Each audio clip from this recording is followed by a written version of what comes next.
దేవునామానికి స్తోత్రాలండి. అందరికీ వందనాలు. ఆమోసు గ్రంథము 1వ అధ్యాయము 1వ వచనము.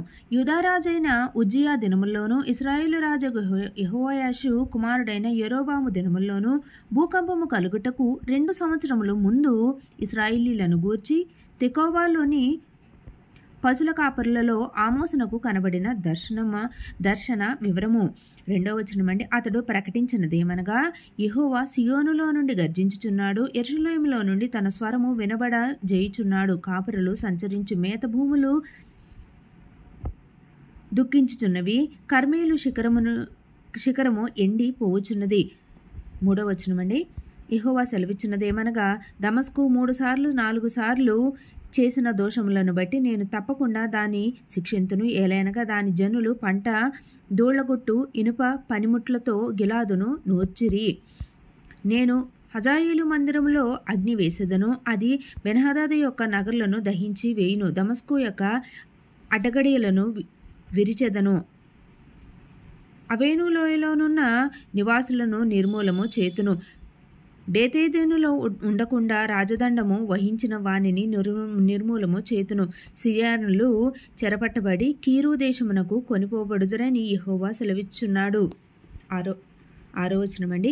యెహోవా సెలవిచ్చినదేమనగా, గాజా 3 సార్లు 4 సార్లు చేసిన దోషమును బట్టి నేను తప్పకుండా దాన్ని శిక్షింతును. ఏలైనగా ఎదోము వారికి అప్పగింపవలెనని తాము పట్టిన వారిని అందరినీ కొనిపోయిరి. గాజా యొక్క ప్రాకారము మీద నేను అగ్ని వేసేదను, అది వారి నగరులను దహించి వేయును. అష్టోదులో నివాసులను నిర్మూలము చేతును. అష్కేషునుల్లో రాజదండము వహించిన వాడు ఉండకుండా నిర్మూలము చేతును. ఇంకను శేషించి ఉన్న ఫిలిష్తీయులను క్షయమగునట్లు నేను ఎక్రోనును మొత్తదనని ప్రభువు యెహోవా సెలవిచ్చున్నాడు.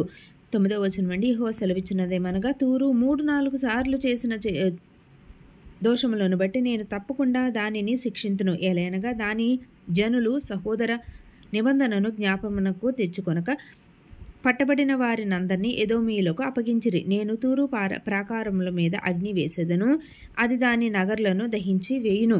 11వ వచనమండి. యెహోవా సెలవిచ్చినదేమనగా, ఎదోము 3 సార్లు 4 సార్లు చేసిన దోషములను బట్టి నేను తప్పకుండా వారిని శిక్షింతును. ఏలైనగా వాడు కనికరము చాలించుకొని ఖడ్గము పట్టుకొని ఎడతెగని కోపముతో తనకు సహోదరులకు వారిని మానక చీల్చుచూ వచ్చును. తిమాను మీద అగ్ని వేసేదను, అది బోస్రా యొక్క నగరులను దహించి వేయును. 13వ వచనమండి. యెహోవా సెలవిచ్చినదేమనగా, అమ్మోనీయులు 3 సార్లు 4 సార్లు చేసిన దోషములను బట్టి నేను తప్పకుండా వారిని శిక్షింతును.